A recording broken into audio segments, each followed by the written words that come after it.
Welcome back to another episode of Let's Spark the Debate. Enter in the big guns. Today I'll be featuring two of the NBA's most dominant big men. As usual, just a reminder to please leave a like, comment, and subscribe. And if you haven't seen my other videos, feel free to check them out on my channel. Now let's spark the debate.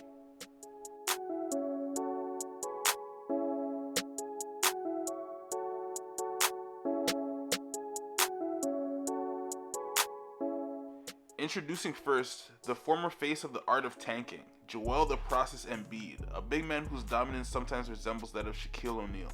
Always be ready for a show when he's on the court.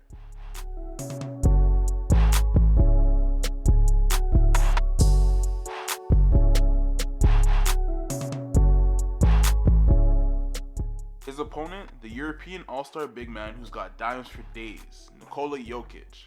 The point center is something scary when he's got the ball in his hands. Now time for some rules. Alright, let's have some fun here, people. The rules are simple. A best of 5 matchup where 1 point is given for each of the 5 categories. First to 3 points is declared the winner. The categories include physical attributes, total offense, total defense, plus minus and PER, and accolades. Now let's get to the first round.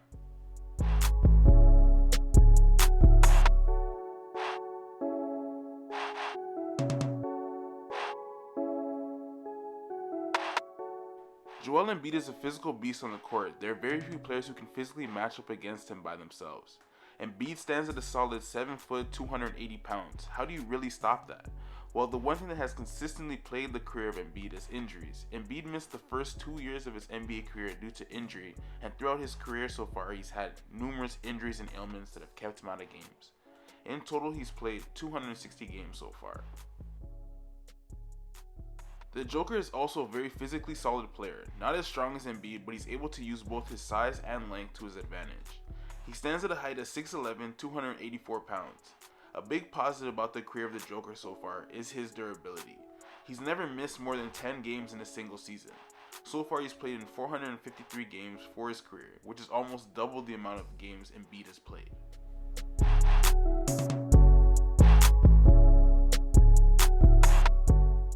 This first round goes to Jokić. Being available is a must in order for your team to be successful. Jokić is always available. On to round 2.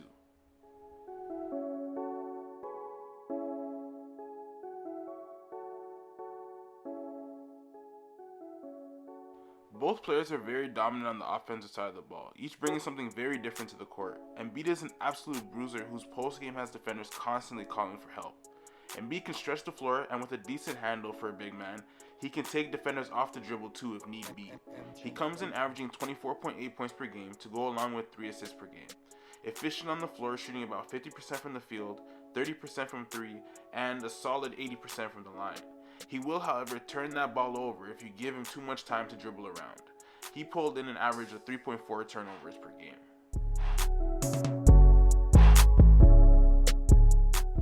Jokić on offense is something special. He's a big man who's essentially his team's starting point guard.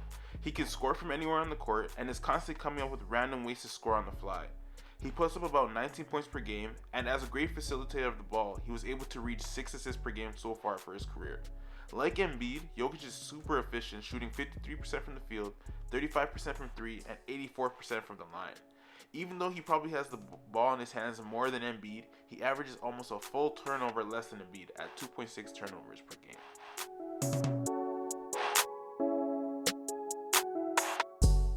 Early lead for Jokić, who takes round 2. His versatility as both a scorer and a facilitator on the court set him apart from Embiid. Time for some defense.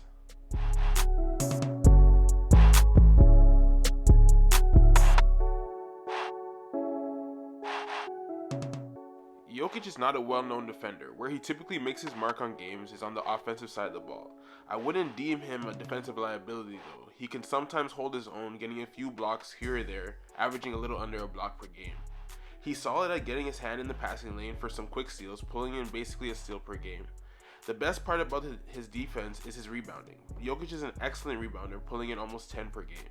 Like I said, his defense isn't that bad. He has a defensive rating of 107, which is literally about average. Anywhere above 110 is how you know someone is lacking on the defensive end.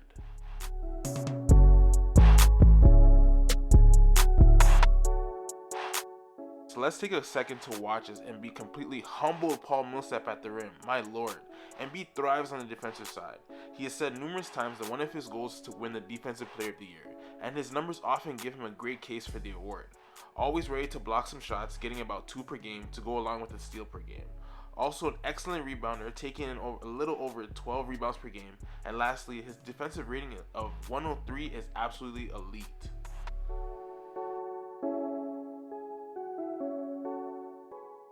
Embiid finally gets on the board as he takes round 3. Embiid is arguably one of the league's best defenders. Jokić cannot compare. Time for some stats.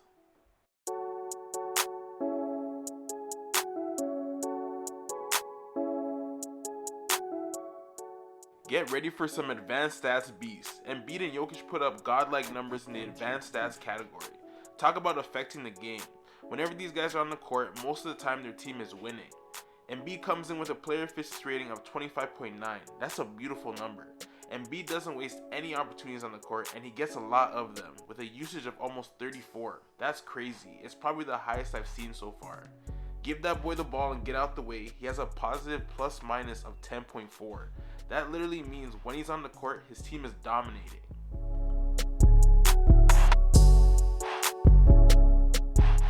Things don't slow down with Jokić. Just like Embiid, Jokić is a game changer, and he's just as efficient with a player efficiency rating of 26. With that plus a usage of 25.5, he's got a perfect combination for someone who expects to win a lot of games in the league. Being able to have the ball in your hands constantly throughout the game and still being able to stay smart and make the right moves is a must for star players. Lastly, his plus minus is also amazing with a positive 7.6, but he does fall behind Embiid a little bit here. Round 4 goes to Embiid. Both players got some crazy numbers, but Embiid with a positive 10.4 can't be ignored. Time to finish up.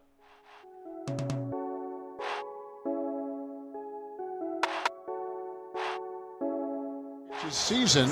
Both the Joker and Embiid are still pretty young in their NBA careers, having only been in the league for about 6 to 7 years.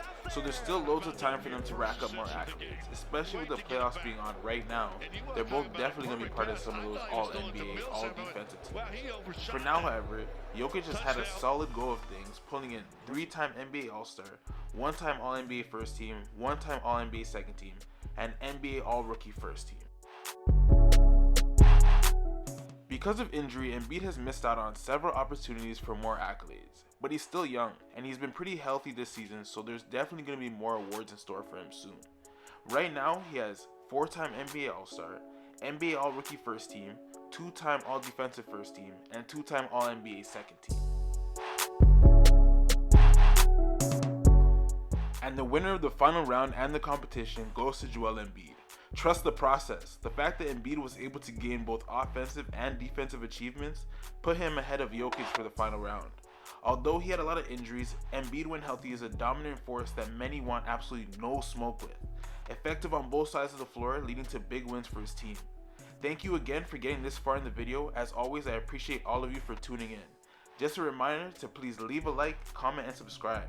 Also, follow me at L.S.T.D Productions on Instagram and Twitter for more updates on videos and other basketball related content. Stay blessed, everyone. Peace.